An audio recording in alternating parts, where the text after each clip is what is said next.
With Big 12 men's basketball media days coming to a close a few days ago, I think it's time to give my predictions because, well, I need some redemption. Here we go. Hey, what's up, everybody? It's Drew, better known as RockChalk01, and today I'm going to be giving my Big 12 men's basketball predictions for the 2022-23 season. Yeah, so as I said earlier, I did not do pretty well last year because, well, the standings were all over the place and I only got like 6 points out of it. This year, I decided to go all out, actually do my own research, go through their schedules, and go off that because, well, that seems like the right thing to do. But yeah, I'm just going to go through each team and rank them from 10th to 1st. And yeah, that's pretty much it. So let me know in the comments where you would rank these teams. But without further ado, here's the list. 10th, Kansas State. Where are all you K-State fans that are pissed off right now? 10th place, I've got the Wildcats. And yeah, this shouldn't come as a huge surprise because, well, what happened last year, it was almost a dumpster fire. And it was a dumpster fire as soon as the season ended because Bruce Weber resigned as head coach, Nigel Pack transferred to Miami, and in comes Jeremy Tang, Baylor's former assistant, to take the reins. He could honestly turn this thing around, but in my eyes, I don't see it because looking at K-State's schedule, it's pretty stinking easy until conference play. They got the Cayman Island Classic tournament thing, and the only tough competition is maybe a walk-on filled LSU, which shouldn't be that hard. But all the other teams in that tournament is almost a cakewalk, and if they don't win, then there are some issues. Other than that, the only two tough non-conference opponents they have is Butler and Florida, and that's all within challenges with the Big 12. Now, player personnel, they did lose a lot from that team last year. However, they do get Marquise Noel back, and they also get Keontae Johnson, a transfer from Florida, which was really stinking huge for K-State to grab, but I don't see it happening. I think Jeremy Tang's team struggles in his first year, and I got to put him in last. 9th, West Virginia. I honestly think this is going to be the saddest swan song ever. So I have the Mountaineers in 9th, and I'm going to put this out here now and say that in my eyes, I think this is Bob Huggins' last year in college basketball, period. I think he retires. Like, he's just sitting there being a bump on a log, and I think it's time for him to just untie his shoes and lay back on his recliner. But I digress. And West Virginia's season is going to be a doozy because, oh boy, their schedule is ruthless. They have the backyard brawl with Pitt, which is going to be a game anyway, but they have a chance where they could struggle in a preseason tournament where they face off against Purdue. They could face Duke. They could face Xavier twice. They also could play Florida. They also could play Gonzaga, who still is dominant for some reason. And then you got the Big 12 SEC Challenge with Auburn. Yeah. And then you got conference play on top of it. And the roster, like, seriously, a lot of the seniors and like the starters from last year are basically gone. So they're like, this team is just going to wipe the slate clean. Now, they did pick up some transfers on the way, and they're actually some pretty decent ones. They picked up Emmett Matthews Jr. from Washington, and they also picked up Trey Mitchell from Texas.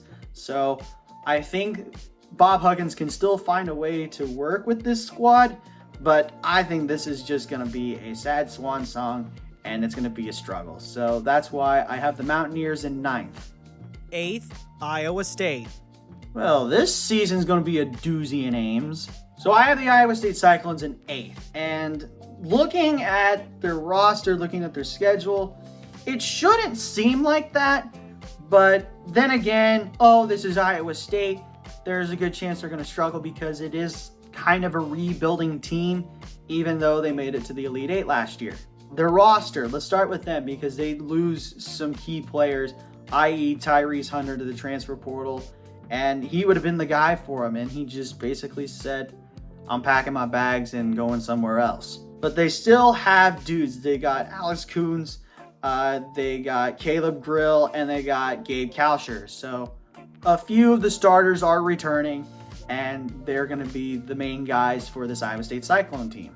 Now, their schedule is the one where I'm questioning it, because they have an easier schedule than West Virginia's, and I don't know why I have them at this point until later. So looking at their schedule, the only tough games that they really have are the games in Portland for the Phil Knight Invitational Tournament, and they play Villanova the first game of that tournament, and then they could have a chance to play North Carolina, who is the current and preseason AP #1 team. They also get St. John's for the Big 12 Big East battle. They have their annual rivalry game with Iowa, and then they have the Big 12 SEC Challenge where they face off against Missouri, which Missouri isn't that great, but it's Missouri, and it's a former Big 12 rivalry game, so it's going to be a pretty good one. So looking at non-conference, I'm like, oh, they should be fine. But then once it gets to conference play, I'm like, oh, wait a minute. Yeah, they struggled last year. They did the same stuff where they scheduled easy in non-conference, and then once it got to conference play, they crapped the bed. And that's why I see Iowa State doing, or that's what I see Iowa State doing again. Man, English is tough. So with all that said, I kind of agree with myself. Thank you, brain. And I am going to put the Cyclones in an 8th. 7th, Oklahoma State. This is where things start to get tough. So 7th, I've got the Cowboys. Now, Oklahoma State last year, they had the postseason ban, but they still finished fairly high in terms of having that ban and having no scholarships and all that stuff. But they did all right. I just think this squad has a lot of missing pieces, and they have guys. Avery Anderson is a great guard. Bryce Thompson is a great guard. And those two guys are going to be the main scorers. But there's just one missing piece that they really need, and it's just who is going to be that third guy that's going to step up for them. Now, their schedule, it's not great, but they do have some quality opponents. I mean, you have UConn in the Big 12 Big East battle. You got reigning ACC tournament champions Virginia Tech, which I think that's going to be a good game to watch. You got Wichita State, which I know they don't have Greg Marshall anymore, and now they got, I can't remember his name, but Wichita State's still a pretty good basketball school. And then you got the Big 12 SEC Challenge, where they face off against Ole Miss, which I think they'll win against Ole Miss. But again, it's like Iowa State. It's conference play for them on how well they're going to do. And I think they'll do better than Iowa State in terms of win and loss record in conference. But enough to maybe get them into a tournament. And I don't know how long their postseason ban is. I think it's done, but I could be wrong. If their ban is gone, I think they might be the team that cracks into the tournament before Iowa State does. So that's the reason why I have Oklahoma State in 7th. 6th, Oklahoma. See, I told you the halfway point is going to be in Oklahoma. So this time, 6th, I've got the Sooners. And they got snubbed of going to the NCAA tournament last year. They definitely deserved it over Michigan because, well, incidents at Michigan really stink. But Porter Moser still has a good squad. The Groves brothers are back. You got Jalen Hill. They are going to be a good team. It's just the fact that their schedule is, oh boy. So they play in the ESPN Events Invitational, and they get Nebraska first, which we saw how their football team did against Nebraska. Can their basketball team do the same? Probably. But then their next opponent, oh crud. It's either Memphis or Seton Hall. Then you got the Big 12 Big East battle where they play against Villanova, who was a Final Four team last season.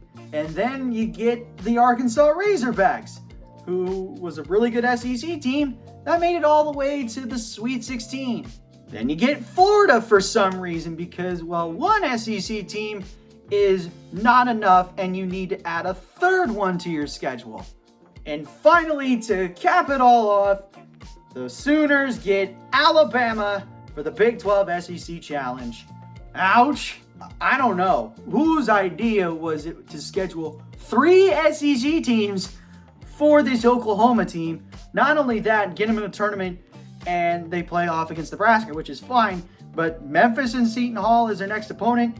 Uh-oh. And then you just give them Villanova as well on top of it. What is this supposed to be?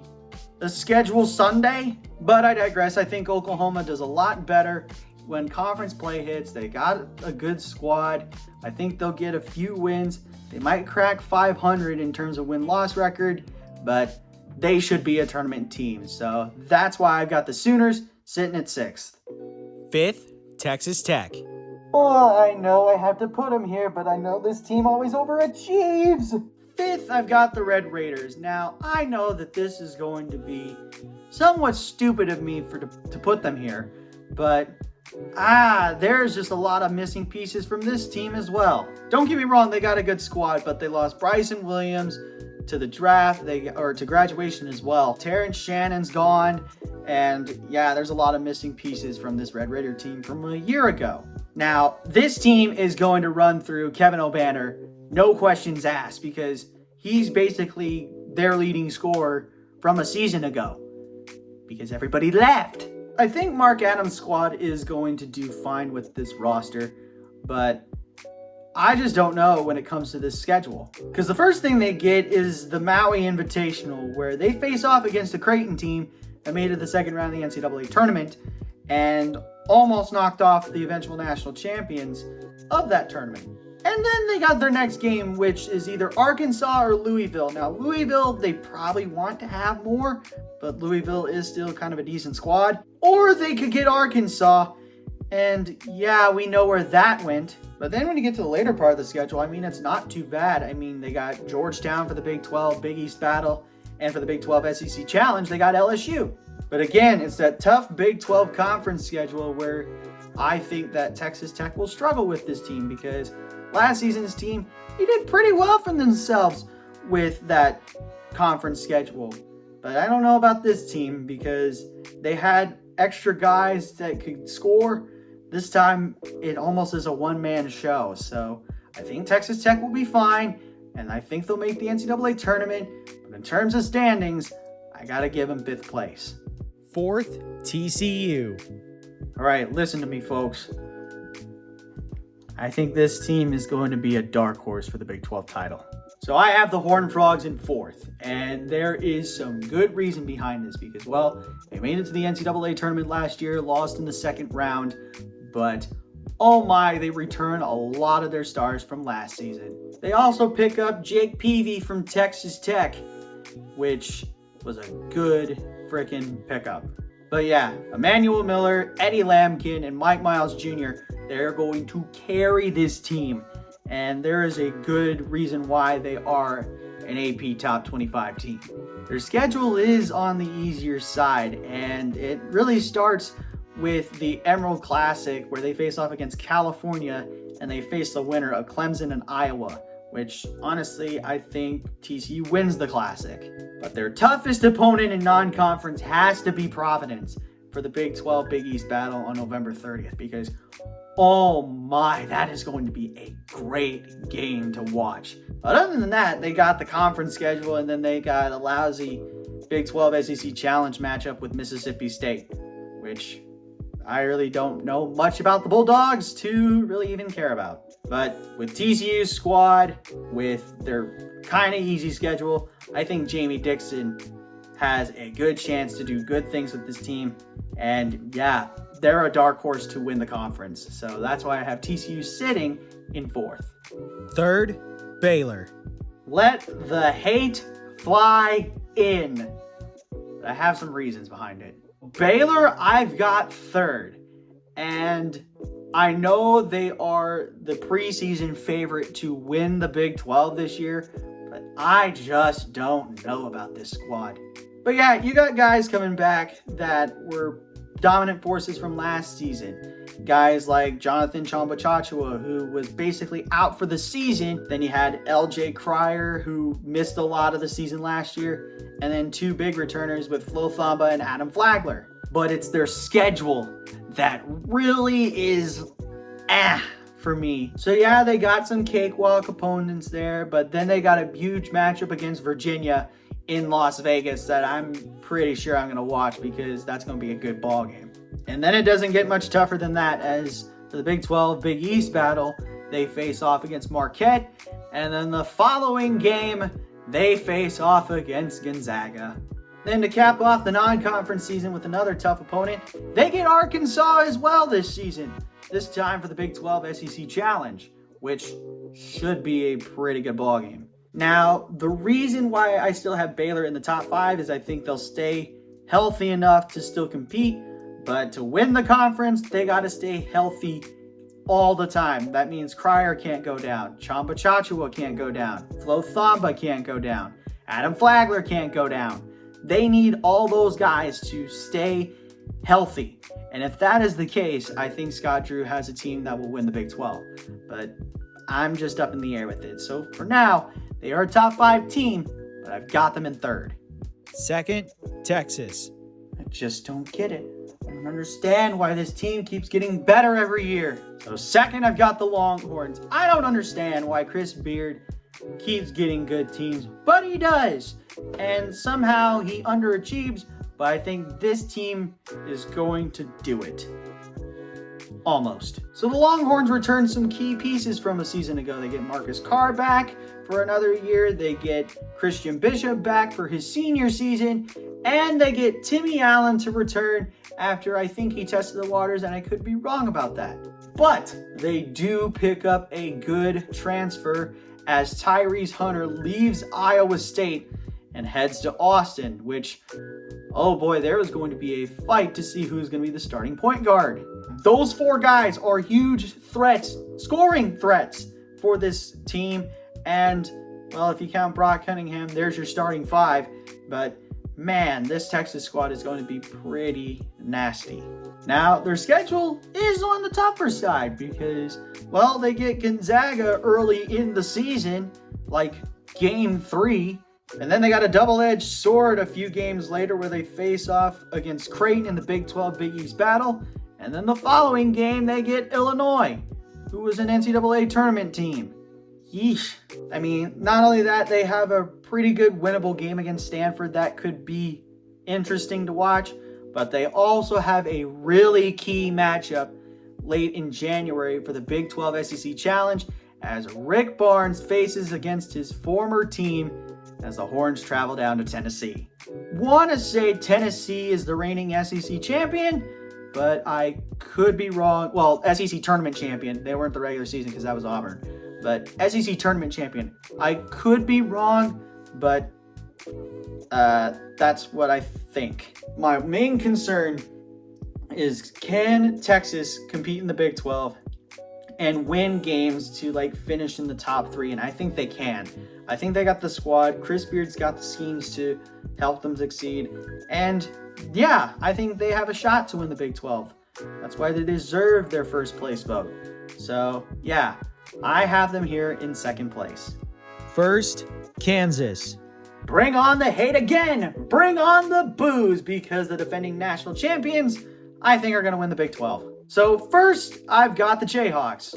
Shockingly, and call bias all you want, but this squad looks pretty stinking dangerous. Although KU lost a lot of key guys to the draft and to graduation. You had Remy Martin gone. You got David McCormick gone. You had Christian Brown gone. You had Ochai Agbaji who's gone. But you still pick up pieces, which is good, especially during recruiting, because you picked up Grady Dick, who's a 5-star recruit. You pick up MJ Rice, who's another 5-star recruit. A 4-star recruit in Ernest Ude Jr., who I think will end up getting the starting job. But the schedule, oh boy, the schedule. KU's got some games where they have a bit of wiggle room, but they get Duke for the Champions Classic. They have a game where they could lose, which is either they play Dayton or Wisconsin in the battle for Atlantis. They get Missouri, which is in Columbia this year, so I know that game is going to be very interesting. The Big 12 Big East battle, they get Seton Hall this year in Allen Fieldhouse. They also get Indiana as well in Allen Fieldhouse. But the tough game for the non-conference slate, I don't know why we keep getting them every year, but we do. And that is Kentucky. And this year, it's in Rupp Arena. But we do have the guys. Jalen Wilson came back. We get Kevin McCullough from Texas Tech, who I think those two are going to be the big key guys to run this team. You also have DeJuan Harris, who is a sleeper pick in terms of making all-conference selection. And then you've got the new recruits coming in who I think will make a big key step. So, yeah, with all that said, I think the Kansas Jayhawks will be your Big 12 champion. And that's going to do it for my predictions for the Big 12 men's basketball season of 2022-23. Let me know in the comments what you guys think. Also leave a like, share, and subscribe, and push that notification bell. Tell your friends about these videos, and I should see you again when the next one comes out. But until then, have a good day. Never ever bring exotic dancers to the field house. I'll catch you on the flip side. Peace.